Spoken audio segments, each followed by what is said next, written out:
আবার গিয়েছিলাম একটা রাইস সেরিমনিতে, যেখানে প্রথম পাতেই ছিল ভেটকি মাছের ফিশ ফিঙ্গার, যেটা আমার খুব পছন্দের খাবার বরাবরই একদম ছোট থেকে।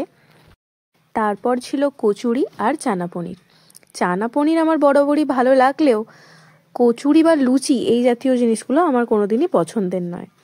তারপর ছিল জাফরান রাইস, সঙ্গে ছিল কাতলা মাছের একটা পেটি, মানে কাতলা কালিয়া আর কি। মাছের কাঁটা ছাড়ানোর ভয়ে বরাবরই আমার ডিম্যান্ড থাকে পেটি দাও পেটি দাও, যেটা এই বয়সে দাঁড়িয়ে শুনতে খারাপ লাগলেও আমার কিছু করার নেই, কারণ মাছের কাঁটা আমি বরাবরই ভয় পাই। তারপর ছিল সাদা ভাত, চিকেন কষা। এখানেরও সলিড পিস আমি একদম খেতে পারি না, এখানেও আমার ডিম্যান্ড থাকে হাড় দাও, নরম দাও। তারপর ছিল আনারসের চাটনি আর পাঁপড়।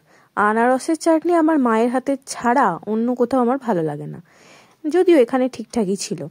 তারপর ছিল শীতকালের নরম খেজুর গুড়ের রসগোল্লা, আর আমার সামনে আমার বাবা মা খাচ্ছিল, আর শেষ পাতে ছিল দই।